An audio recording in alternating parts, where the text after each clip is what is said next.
Madame, Monsieur, bonsoir. Merci de votre fidélité. À la une ce soir, à Matadi, de resellers ont 15 jours pour restituer les biens achetés auprès des Koulouna, aujourd'hui transférés à Kanyama-KCC. Ils étaient arrêtés dans la ville de Matadi. Le maire de la ville portuaire a sensibilisé la population sur cette mesure légale. Tshilé-Gelou fait sensation à Kinshasa, la capitale. Les ordures ont été remplacées à terre jaune par de l'asphalte. Une route construite par Krekset Ansele.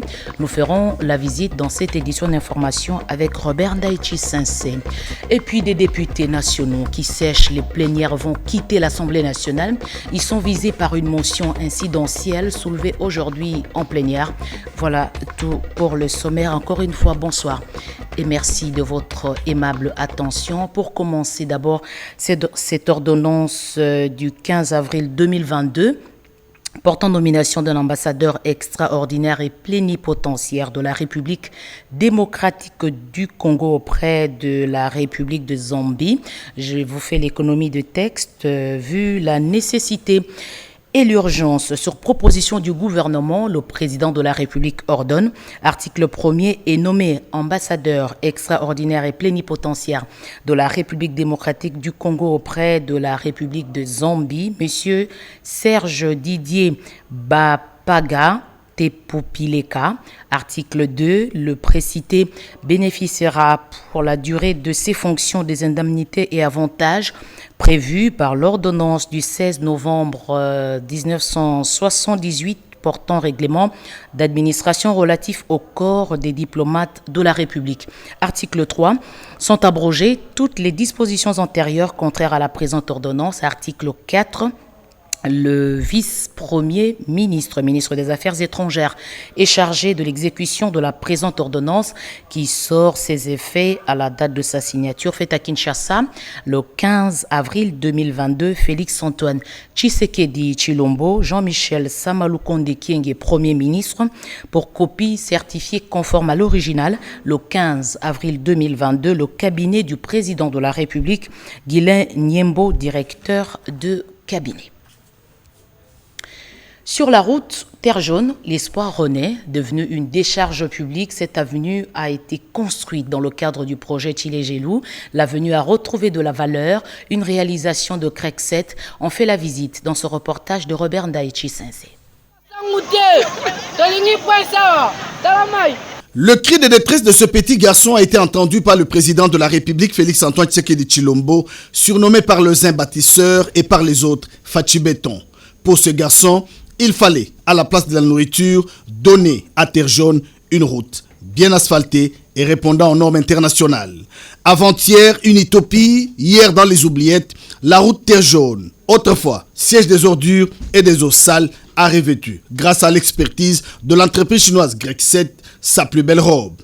Toutes les étapes allant de la construction des caniveaux et l'aménagement des trottoirs ont été respectées. Aujourd'hui, c'est une route solide et bien asphaltée.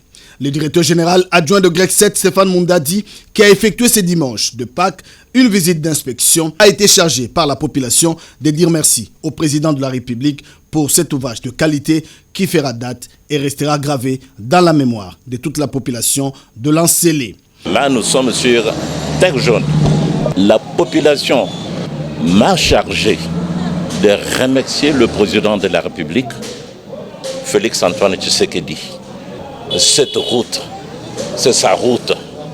Il le remerciait parce qu'il a fallu attendre jusqu'au gouvernement de Félix-Antoine Tshisekedi Tshilombo pour que Terre Jaune puisse être une route asphaltée. Longue de 3 km, bien asphaltée, avec de caniveaux de part et d'autre, la route Terre Jaune répond aux standards internationaux. La population s'en réjouit. En lançant les travaux de modernisation et réhabilitation des routes périphériques dans la capitale, le président de la République, Félix-Antoine Tshisekedi Tshilombo, avait une vision claire, celle de désenclaver la République démocratique du Congo. Aujourd'hui, Terre Jaune fait rêver dans le cadre du projet Tshilé-Gelou. Des députés nationaux absentéistes menacés d'expulsion. Une motion incidentielle le vise. Les absences injustifiées sont passibles de sanctions. Toujours à l'Assemblée nationale, il y a eu vote pour la prorogation de l'état de siège au Nord Kivu et en Ituri. Edichala Sylvie Moembo Gikitoko.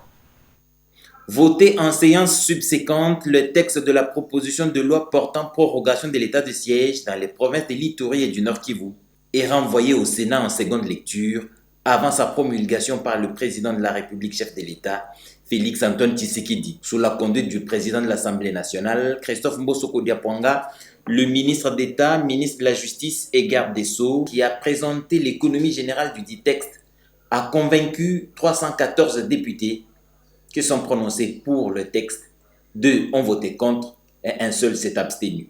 En toute conscience, le gouvernement de la République reconnaît que l'insécurité dans les 2 provinces persiste, mais que le président de la République, Félix Antoine Tshisekedi, tient mordicus à la reprise de la paix avec les forces armées de la République démocratique du Congo qui montent en puissance. Votre bureau estime que compte tenu de la complexité de la situation sécuritaire préoccupante dans nos 2 provinces, et en tant que représentation nationale, nous devons mettre sur la balance tous les paramètres d'appréciation avant d'en décider.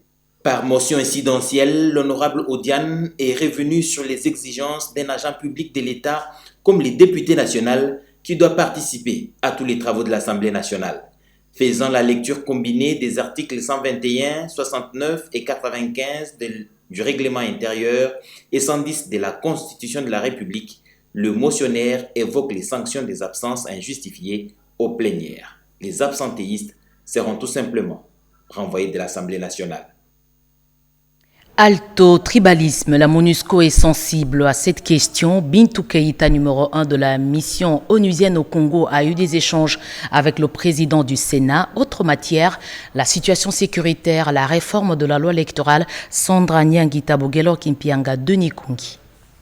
Situation sécuritaire, la réforme de la loi électorale et la lutte contre le tribalisme ont été au centre de la séance de travail que le président du Sénat, Modeste Bahati Lukwebo, a eu ce lundi en son cabinet de travail avec la chef de la MONUSCO, Bintou Keïta. La représentante du secrétaire général des Nations Unies a à cette occasion plaidé pour la prise en compte de la représentation de la femme lors du traitement de la loi électorale à la Chambre haute du Parlement.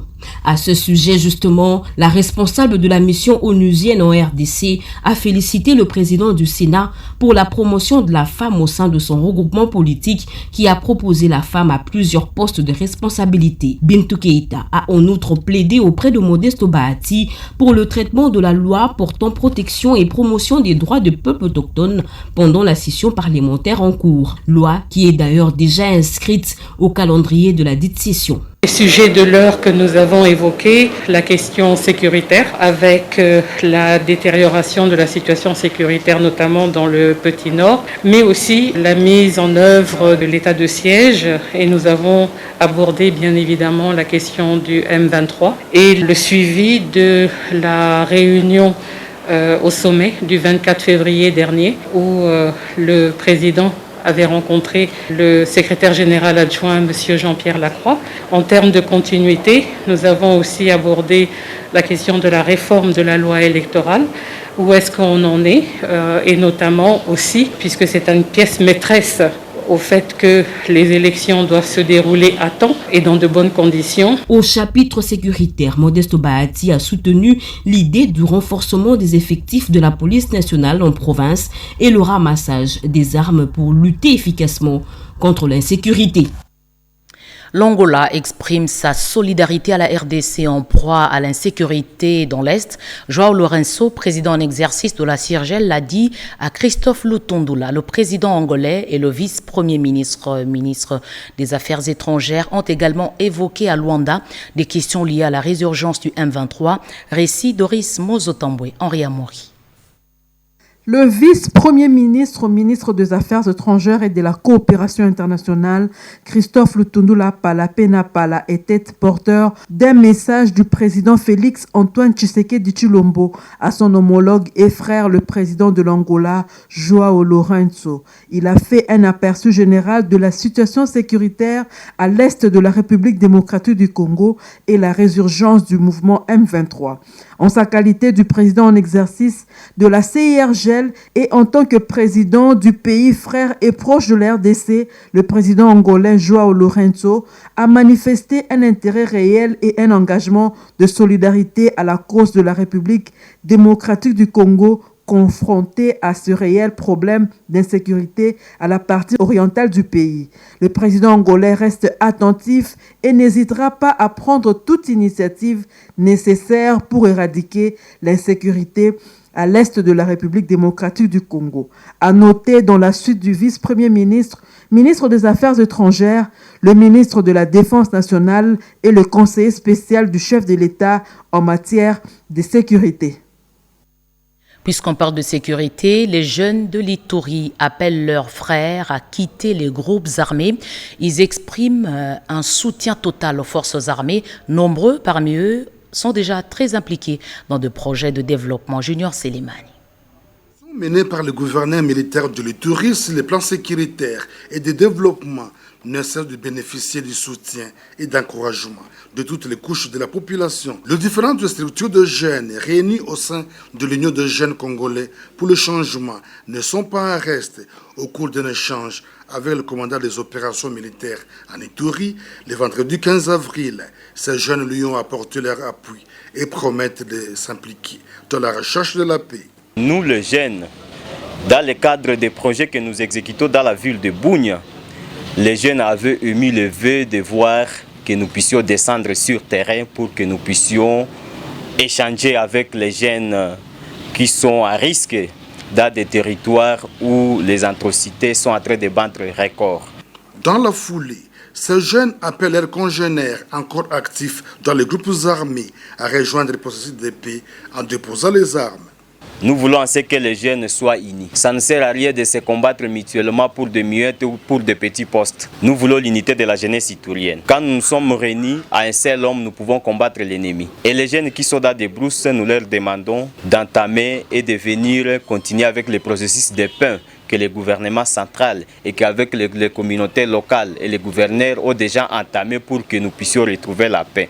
Donc, ça ne sert à rien de continuer à penser du temps dans la brousse parce que nous perdons notre temps. L'important maintenant, c'est que nous puissions voir un Ituri meilleur, un Ituri qui prospère, qui part vers le développement. Il faut le dire, près d'une année après l'instauration de l'état de siège en Ituri, de nombreuses réalisations sur les plans sécuritaires et de développement sont à mettre à l'actif de l'administration militaire sous le leadership du lieutenant général Luboyanka Choma Johnny. Ces efforts ont permis de rétablir la paix dans plusieurs coins de la province et améliorer les conditions socio-économiques de la population de l'Ituri. Des biens volés doivent être restitués à la police à Matadi d'ici 15 jours. Passé ce délai, les receleurs seront arrêtés. Beaucoup de Kuluna transférés à Kanyamaka CC, qui étaient arrêtés à Matadi, avaient dérobé des biens et les ont vendus à des particuliers. L'appel est du maire de la ville portuaire, Pierre-Mbouy Saïdi. Les derniers transfèrements de jeunes Congolais, spécialisés dans le banditisme urbain et la délinquance juvénile, vers le site de Kanyamaka CC dans les Hauts-Lomami, contingent comprenant également une centaine de jeunes venus de la province du Congo central après la traque organisée par la mairie de la ville de Matadi et les différents services de sécurité provinciale dans les quartiers périphériques de cette cité portuaire. Une situation qui a vu le maire de cette cité socialiser positivement ses concitoyens afin d'éviter le statut judiciaire des receleurs de biens à travers ces moratoires. Vous lancez les communiqués.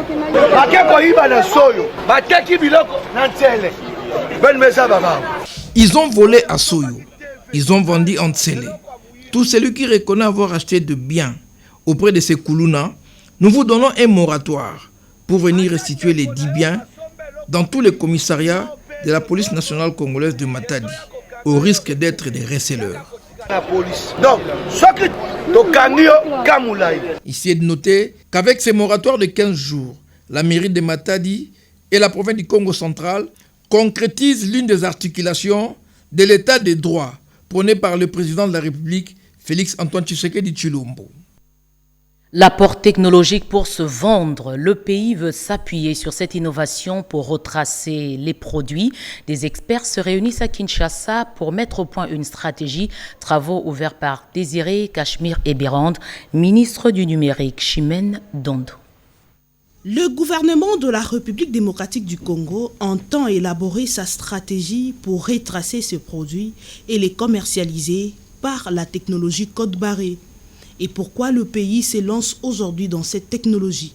C'est le sens de ces assises où pendant 3 jours, à compter d'aujourd'hui, les experts destinés et désignés par les différentes institutions intervenant dans ce processus vont travailler sur la stratégie gouvernementale à mettre en place pour permettre à notre pays de placer tous ces produits au sein de n'importe quel marché d'échange. L'objectif poursuivi dans cette démarche est de pouvoir assurer par la technologie code à barrer la traçabilité et l'authentification numérique de produits.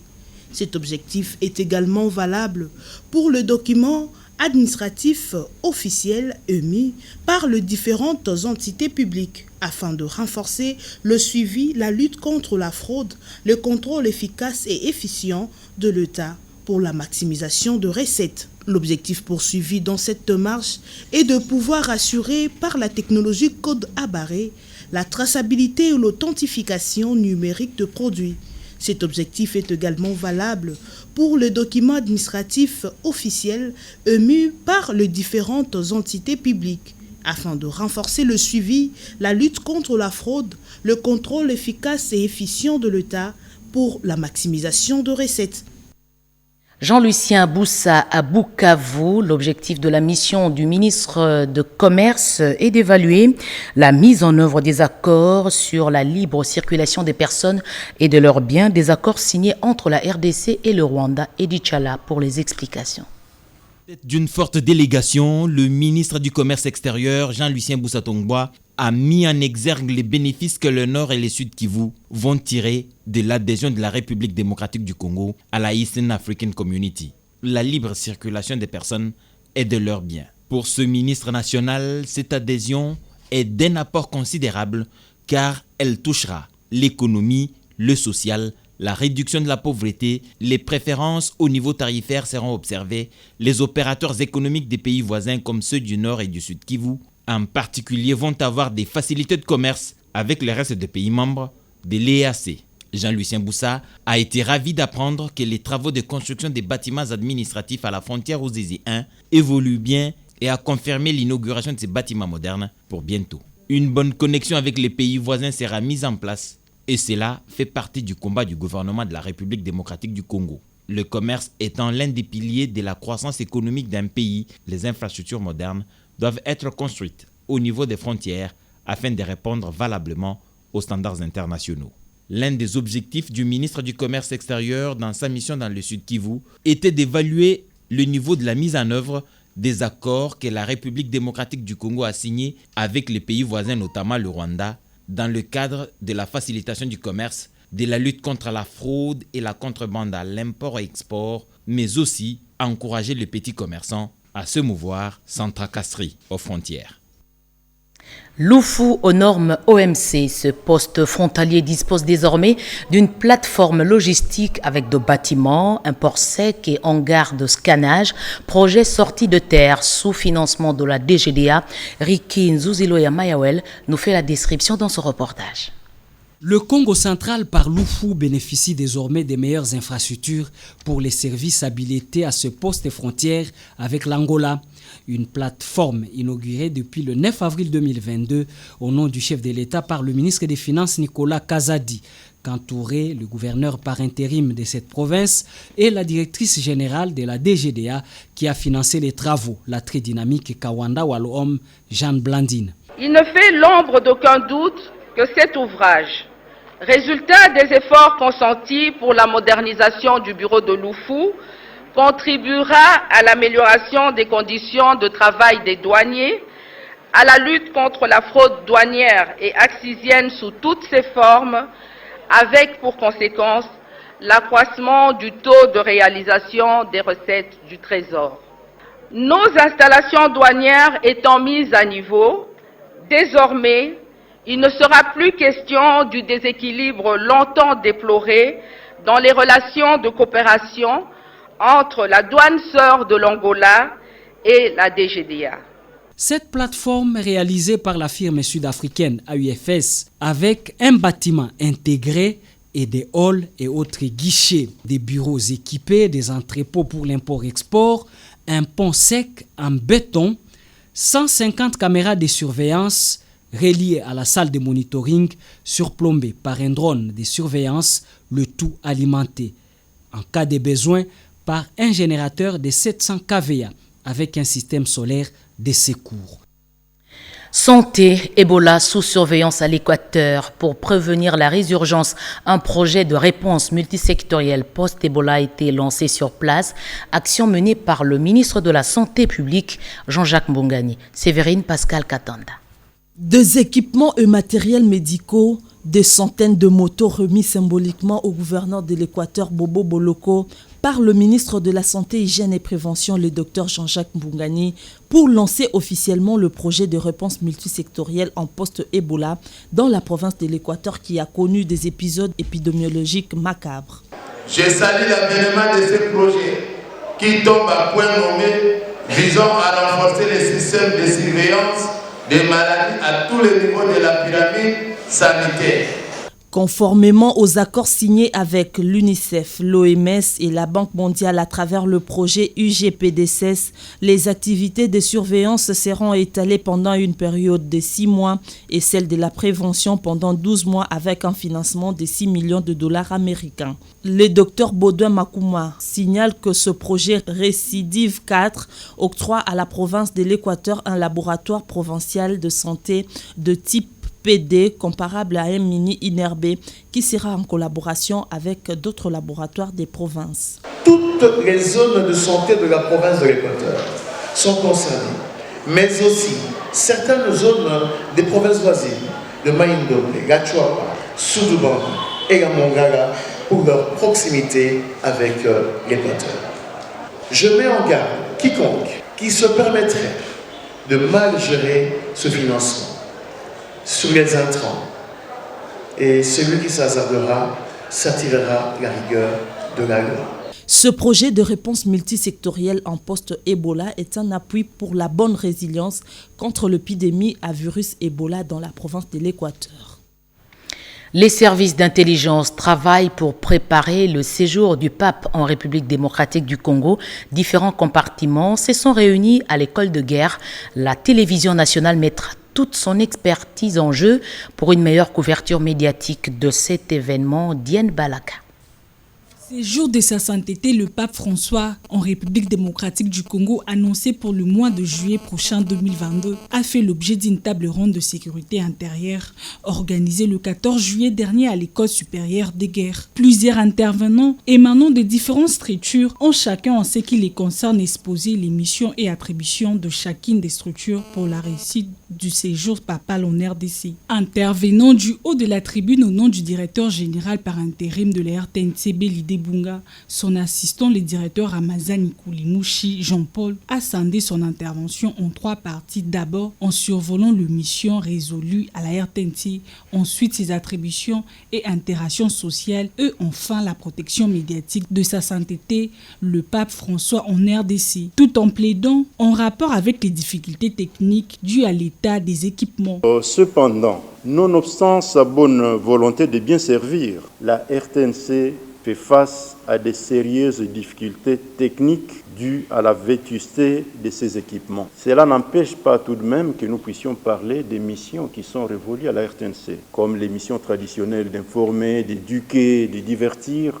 Aujourd'hui, la mission principale est celle de la couverture audiovisuelle. Donc, de la grande visibilité de l'événement du séjour papal dans notre pays. La RTNC s'engage à assurer la bonne couverture médiatique du séjour du pape dans la capitale Kinshasa et dans la ville de Goma, dans l'est de la RDC, avec ses 3 grandes chaînes de télévision, la RTNC 1, la RTNC 2 Développement et la RTNC 3 Institution, tout en les régulant dans ses stations provinciales et sous-stations disséminées à l'intérieur du Congo profond. Ajoutez à cela le portail rtnc.cd pour la couverture et la diffusion en ligne.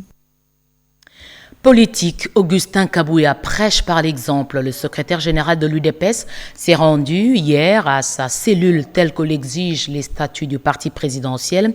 Désormais, il en sera ainsi. Alain Bikaï. Plus rien ne sera comme avant au parti d'Étienne Tshisekedi Mulumba. Le secrétaire général de l'IDPS était avec le président cellulaire de cette formation politique pour leur donner les orientations et les instructions pour la gestion efficiente de ces partis à la base. Tout membre de l'IDPS sans distinction doit être identifié dans sa cellule et la nouvelle carte du parti sera octroyée qu'aux membres enregistrés à la base. La base, c'est la cellule. Ce n'est pas au niveau des amis d'Augustin Kabouya ou les amis de Félix Tshisekedi, non. L'adhésion s'est faite au niveau de la base. Tokopesa lisusu bakarte ndenge topesaki yango wana te. Ezala totambolaka no butu moi. Ezala ngai moko na kokende kozwa carte na ngai ya membre na cellule de résidence na ngai.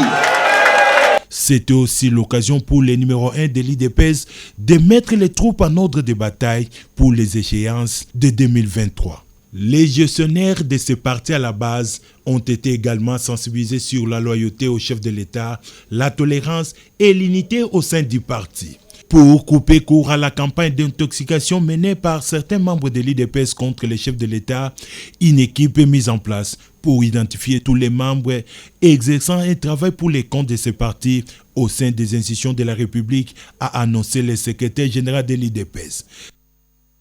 2 compatriotes récompensés pour leur combat contre la corruption. Il s'agit de Luzolo Bambi, ex-conseiller spécial en charge de la lutte contre la corruption et blanchiment des capitaux de l'ancien président de la République, et de Saint-Augustin Mwendambali de l'Observatoire de surveillance de la corruption. Ils ont reçu des médailles d'or de mérite civique décernées par la chancellerie Bobo Samba. Des médailles d'or de mérite civique décernées au professeur Luzolo Bambilesa et Mwendambali Saint-Augustin viennent récompenser des années de loyaux services rendus à la nation dans le domaine de la lutte contre la corruption. De temps fort de cette cérémonie, l'on retiendra le parole du chancelier des ordres nationaux, le général-major André Matouté Zoulois. En vertu de pouvoirs qui nous sont conférés, nous vous décernons ce jour la médaille d'or du mérite civique pour vos bons et loyaux services rendus à la nation congolaise. Il a ensuite décerné au nom du président de la République, grand chancelier des ordres nationaux, le médaille d'or de mérite civique aux heureux récipiendaires. Chacun d'eux n'a pas hésité un instant de dire merci à la nation et au président de la République. Remerciements à son Excellence, Monsieur le Président de la République, Félix-Antoine Tshisekedi, pour avoir autorisé expressément la chancellerie à nous octroyer cette médaille. Il est rare de jeter un coup d'œil rarissime à l'endroit des gens qui sont chargés d'une délicate et complexe mission d'arracher un morceau de steak se trouvant dans la gueule d'un loup. Telle a été notre tâche. S'en est suivi la reconnaissance du président de la Commission nationale des droits de l'homme, CNDH. Mwamba Mouchikonke a invité les lauréats à continuer d'être au service de la République. À la chancellerie, il a été exhorté de mettre en orbite les valeurs citoyennes du pays. La cérémonie du jour est la conséquence d'une série d'enquêtes et sondages initiées par la Commission nationale des droits de l'homme sur les 2 personnalités.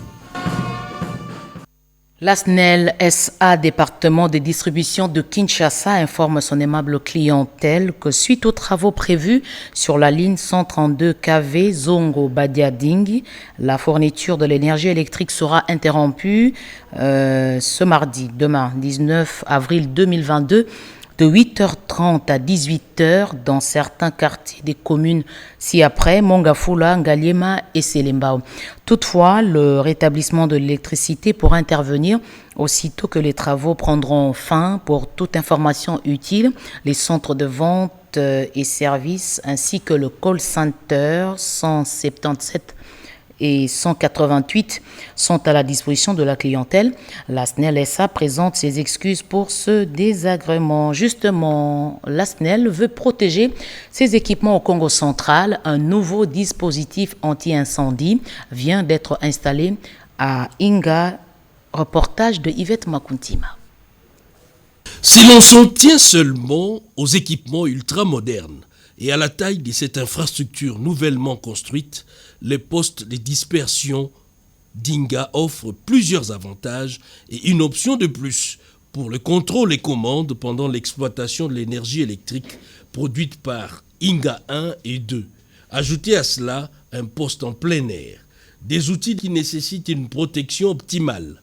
Hormis l'extincteur, l'acquisition d'un nouveau dispositif anti-incendie à jet d'eau constitue un atout. Ce dernier est composé d'une pompe centrifuge de 20 chevaux connectée à 3 tuyaux de 3 pouces munis d'une crépine du genre tamis pour empêcher la saleté d'accéder, car l'aspiration s'est faite dans le fleuve à près de 50 mètres de profondeur. Une salle de commande et un bassin de mise en charge de 10 mètres cubes érigés dans l'enceinte du PDI avec une distance de 680 mètres. Ces dispositifs comptent plus de 20 bootings. Ces travaux étant déjà vers la fin, nous sommes venus pour tester l'efficacité du dispositif installé par la société Mefribosset. Acquis sur fonds propres de la Direction générale de la SNEL SA, ces dispositifs anti-incendie est l'un des meilleurs. Nous avons non seulement réhabilité nos installations, nous ne l'avons pas aussi seulement modernisé, mais nous avons pris toutes les dispositions de manière à ce qu'on ne connaisse pas les situations qu'on a connues par le passé. Toutes ces réalisations concourent à l'amélioration de la desserte qui évolue graduellement, tenant compte de la demande toujours croissante. Merci Cédric Keninambo. Ce journal est terminé. Madame, Monsieur, merci de l'avoir suivi à travers le monde. Vous nous avez pris en cours. Je rappelle ce délai de 15 jours accordé aux resellers pour restituer les biens achetés auprès des Kuluna à Matadi. Ces Kuluna qui ont été transférés il y a quelques jours à Kanyamaka CC. L'appel est du maire de la ville portuaire qui a sensibilisé la population sur cette mesure légale. Et puis Chilengelou qui fait sensation dans la capitale, des ordures ont été remplacées sur les routes. Nous faisons allusion à la route Terre Jaune qui a reçu de l'asphalte. Une route construite par Crec 7, c'est dans la commune de Lansele. Vous avez vu les images de Robert Ndaye Chisensé. Et puis les députés nationaux qui sèchent les plénières vont quitter l'Assemblée nationale. Ils sont visés par une motion incidentielle soulevée aujourd'hui à la plénière. Merci de nous avoir suivis. Je vous retrouve demain à 20h. Bon début de semaine à toutes et à tous.